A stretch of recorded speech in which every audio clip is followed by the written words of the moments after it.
আসসালামু আলাইকুম। ইকরা সিরাত মম রেসিপিতে সবাইকে স্বাগতম। আজকে আমি একটা বোনা ডালের রেসিপি করব, আর ওই রেসিপিটা আপনাদের সাথে শেয়ার করব। লেবু পাতা দিয়ে করব। আপনারা দেখেন, আমি রেসিপিটা শুরু করতেছি। এখন একটা প্যান বসিয়ে দিয়েছি চুলার মধ্যে, আর প্যানটার মধ্যে তেল দিয়ে দিয়েছি। তেলের মধ্যে এখন দিয়ে দিলাম তেজপাতা, আর আমি 2টা তেজপাতা কিন্তু ছোট ছোট করে একদম ছিঁড়ে দিয়েছি। আর দিয়ে দিলাম 4টা এলাচ। এটা দিলে ডালটার ঘ্রাণটা খুব ভালো আসে এবং ভালো লাগে খেতে, সেজন্য আমি দিলাম। আপনারা দিলে দিতেও পারেন, আর না দিলেও কোনো সমস্যা নেই। আসলে এটা দিয়ে খেয়ে দেখবেন, খুবই ভালো লাগে, ঘ্রাণটাও খুব সুন্দর আসে। এখন দিয়ে দিলাম পেঁয়াজ কুচি, আর পেঁয়াজ কুচি কিন্তু অনেকগুলাই আমি এখানে দিয়েছি।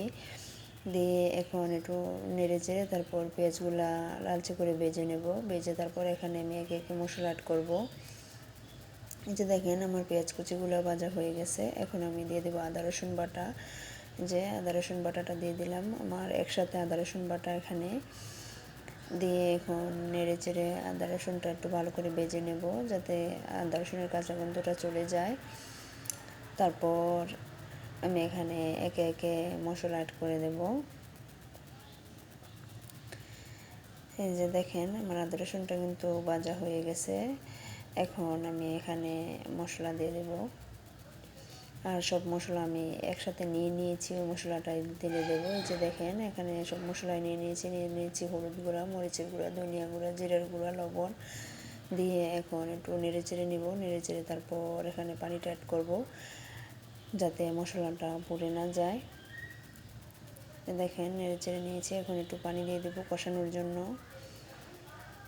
পানিটা দিয়ে ভালো করে একটু কষিয়ে তারপর আমি এখানে ডালটা দিয়ে আবার কষিয়ে নেব। আর আপনারা যারা আমার চ্যানেলটা সাবস্ক্রাইব করেছেন সবাইকে অসংখ্য অসংখ্য ধন্যবাদ। আর যারা সাবস্ক্রাইব করেননি প্লিজ সাবস্ক্রাইব করে দেবেন, লাইক করবেন, শেয়ার করবেন। আর আমার রেসিপিগুলো যদি ভালো লাগে তাহলে নোটিফিকেশন অন করে দেবেন, তাহলে আমি রেসিপি আর আপলোড করার সাথে সাথে আপনাদের কাছে পৌঁছে যাবে, আর আপনারা দেখে নিতে পারবেন। এই যে দেখেন, আমি এখানে ডালগুলাও দিয়ে দিলাম। ডালগুলো দিয়ে এখন ভালো করে একটু নেড়ে চেড়ে তারপর কষিয়ে নেব। কষিয়ে তারপর এখানে আমি পর্যাপ্ত পরিমাণে জলের পানি অ্যাড করব। আর আমি কিন্তু জলটা রাখবো না, একদম শুকনো শুকনো করে নেব, একদম বোনা বোনা করে নেব।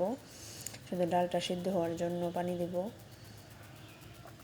যে দেখেন, আমি এখন ডেকে দিলাম, ডেকে তারপর ডালটা বোনা বোনা করে নেব। এই যে দেখেন, আমার ডালে কিন্তু বরফ এসে গেছে। আমি আবার একটু নেড়ে চেড়ে দেবো। নেড়ে চেড়ে তারপর ডালটা একদম শুকিয়ে বোনা করে তারপর এখানে পানি অ্যাড করব। আর ভালো করে কষানো হলে কিন্তু বোনা ডালটা খুব স্বাদ লাগে, ভালো লাগে। এই যে দেখেন, আমি কিন্তু পানি একদম শুকিয়ে বোনা বোনা করে নিয়েছি। তারপর এখন আবারও পানি দিয়ে দেব ডালটা সিদ্ধ হওয়ার জন্য। এই যে দিয়ে দিতেছি পানি। আমি কিন্তু একটা ছোট মগ দিয়ে, পানি খাওয়ার মগ দিয়ে 1 মগ পানি দিয়েছি এখানে। এটা আমার আন্দাজ মতো আমি দিয়েছি। দিয়ে এখন নেড়ে চেড়ে তারপর ডালটা ফুটিয়ে নেব ভালো করে। আর এই ডালটা কিন্তু খুব জলদি হয়ে যায়, আর পাতলা ডাল রাঁধতে কিন্তু অনেক টাইম লাগে। আর এই ডালটা কিন্তু আমার কাছে আসলে পাতলা ডালের চেয়ে অনেক বেশি ভালো লাগে এই ডালটা। আমার মেয়েরাও খুব পছন্দ করে এই ডালটা। এই যে দেখেন, পানিটা কিন্তু শুকিয়ে গেছে মোটামুটি। এখন আমি এটা নেড়ে চেড়ে একটু গলিয়ে নেব। গলিয়ে তারপর এখানে লেবু পাতা অ্যাড করব। আর এই ডালটা কিন্তু গরম ভাতের সাথে খেতে খুবই ভালো লাগে। এখন দিয়ে দেবো কাঁচামরিচ, আর কাঁচামরিচ আমি ফালি করে দিয়েছি, আস্ত দিয়েছি। যে দেখেন, দিয়ে এখন আর একটু নেড়ে চেড়ে নেব। নেড়ে চেড়ে তারপর আবার এখানে লেবু পাতা অ্যাড করব। আর লেবু পাতা অ্যাড করার কারণে কিন্তু এই ডালটার স্বাদ অনেক গুণ বেড়ে যায়। আপনারা এভাবে রান্না করে খেয়ে দেখবেন। আসলে আমাদের ছোট ইউটিউবারদের রান্না কেউ ফলো করে কম। এই যে দেখেন, আমি এখানে লেবু পাতা দিয়ে দিলাম। লেবু পাতা দিয়ে একটু নেড়ে চেড়ে, আর লেবু পাতাটা দিয়ে কিন্তু বেশি টাইম রাখা যাবে না, উঠিয়ে নিতে হবে। তাহলে লেবু পাতাটা দিয়ে বেশি টাইম রাখলে কিন্তু তিতা হয়ে যাবে, সেজন্য লেবু পাতাটা উঠানের আগ মুহূর্তে দিতে হবে, ধনেপাতার আগে।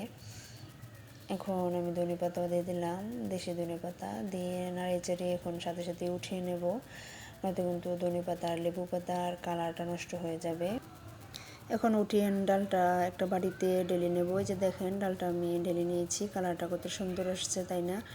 আপনারা এইভাবে রান্না করে খেয়ে দেখবেন, আর সবাই আমার জন্য বেশি বেশি করে দোয়া করবেন। ভালো থাকবেন, সুস্থ থাকবেন। আসসালামু আলাইকুম, আল্লাহ হাফেজ সবাইকে।